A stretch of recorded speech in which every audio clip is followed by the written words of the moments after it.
Okay, here we have the injury rankings right here, and you can see number one is the guardrail neck injury for obvious reasons. It's something that I still have to deal with today, have to really train a certain way. The neck, the back, the spine, once you injure it a certain way, you're forever doing physical therapy. So I love working out anyway. I like going to the gym and doing things. So that's not really an issue, but I really have to be careful. And even at 52 years old, inflammation is a big deal. Arthritis is a big deal. Some even my diet, my rest, how I lift, how I do cardio, all super important. Number two, based on the guardrail injury and the neck injury, the vocal cord and throat issues. This is something that I deal with. Once again, you can hear I'm on a pitch count. That's why I'm doing the show with James. So if it gets too long, you can hear my voice. Okay. The wildcat back injury. That injury was probably the injury that did it for me, James. That ended my career as I knew it, and I knew my days were numbered. My back never really recovered. So kind of an accumulation of just all this stuff with my spine, 1, 2, and 3 together, kind of all ended my career. I want to just keep on the back injury just slightly there. So you would come and do some wrestling matches in 2019, and then that's more or less it. I mean, you do a couple of shots in mid 2021, and then you're about done. So what changed before the back injury and afterwards? Could you just it just bumps out the question pretty much after it?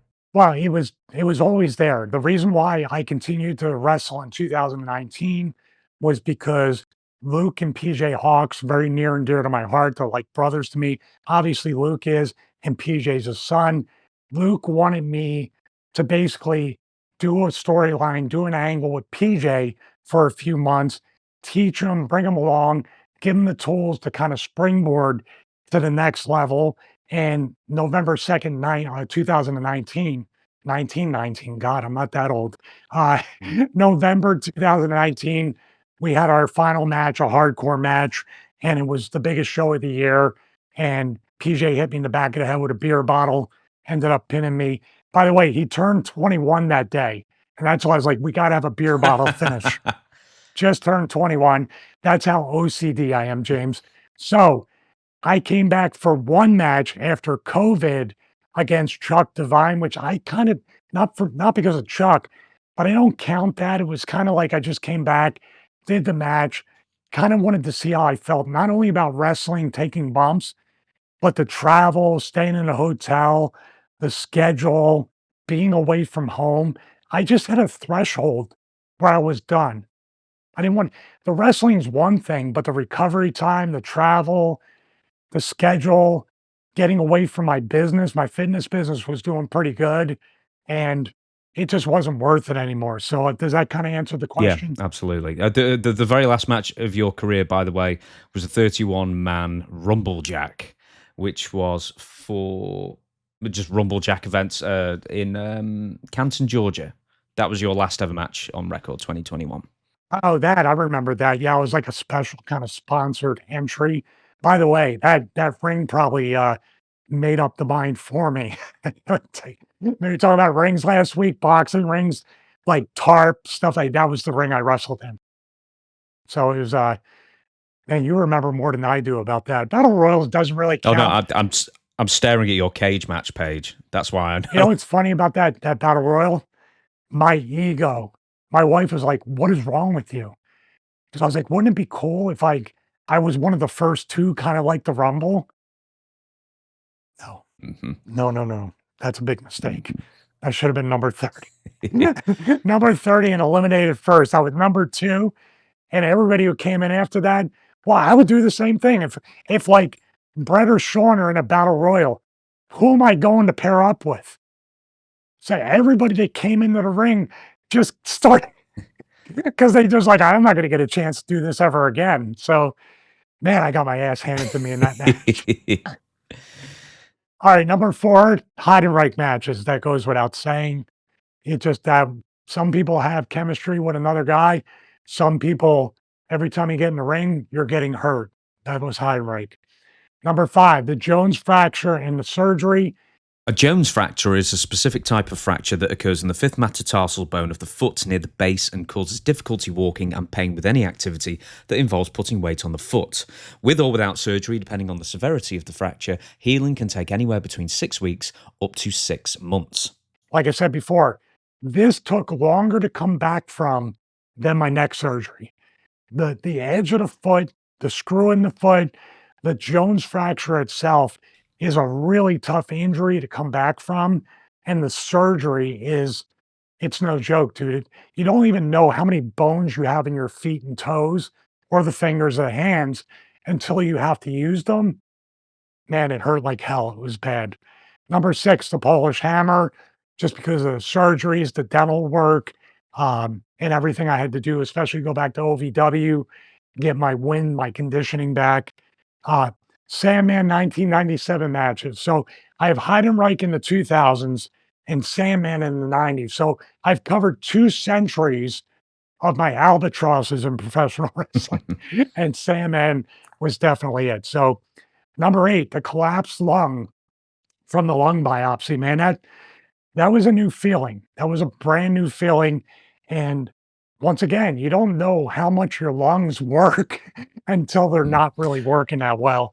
So right What's there. what's the sensation of a collapsed lung then? Is it just shallowness of breathing, or does it feel more specific than that? Why, I had the breathing problems from the actual lung condition, the lung disease, the collapsed lung, waking up from that and having the tube stuck into your side, and then when you're breathing, it feels like it's a mixture between air, it's some kind of liquid in your blood, and it's all being kinda gone through that machine. Mm. I can't quite describe it except I hope you never have to feel it again, anybody out there. It's not fun.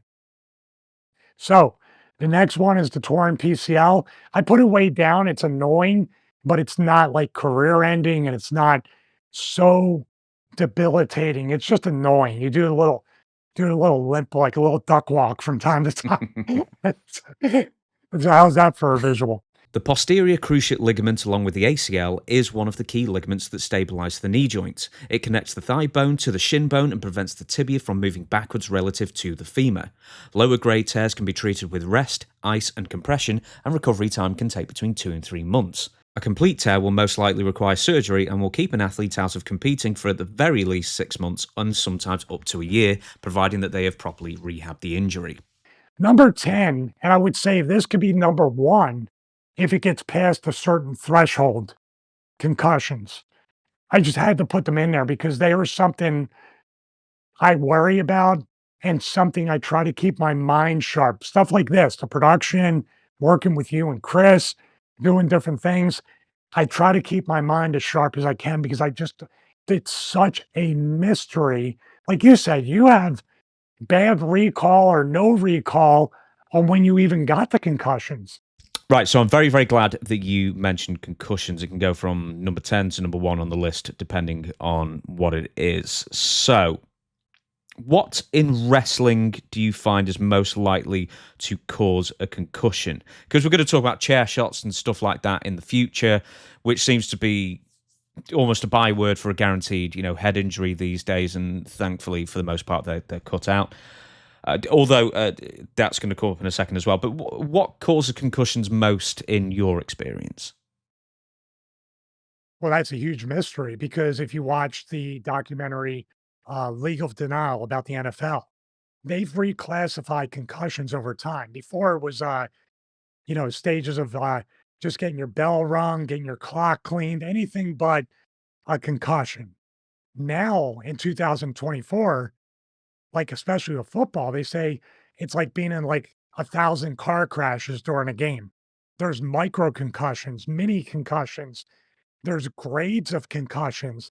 I think it's such a mystery as to what you do. So when we look back with the way the NFL classifies concussions, every single bump, every single time you get hit and snap your head back, even with a work punch, every European uppercut, every chop where you're knocked back, but especially bumps in the ring, they could all be potentially concussions.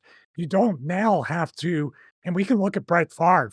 I've watched Brett Favre on different shows, going from as recent as like 2 to 3 years ago, sounding okay, just not TV ready, like production-wise to formulate thoughts and sound bites, to literally 10 to 20 seconds of dead silence to try to formulate the words.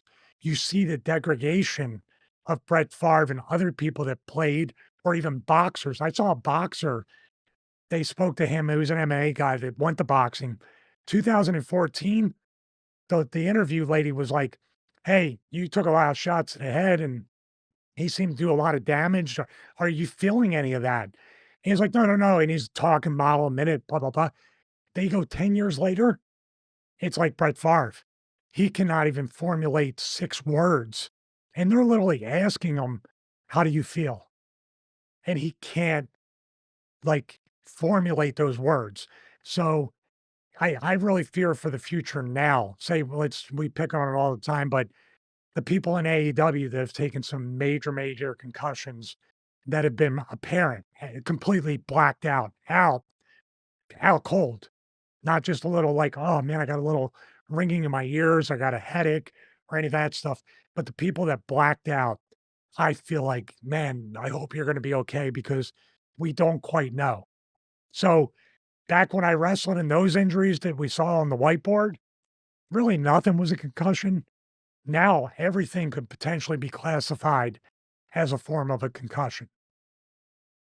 I know that's all over the place, but this is the world we live in where, and as you get older, let's factor this in your teens, 20s, maybe 30s, for some reason, nothing jars your head, nothing, you can just kind of shake it off and keep going. Wrestling in your 40s and 50s and 60s, one bump could scramble your brains. One bump could disjoint your vertebrae. One bump could like, cut off circulate. You don't know what's going to happen. When was your first, I won't say documented concussion, but when was the first time you really got your bell rung in wrestling? That match with the Funks where they pinned me with a headlock. Really? I'm glad you mentioned that because Really, that was a funny there's match. there's a spot where Terry picked me up for a pile driver, and instead of dropping to his ass for the pile driver, he dropped to his knees, and I like slid down and hit my. So I literally hurt my head on that, and then the headlock thing kind of like really exaggerated the headaches in the next few days.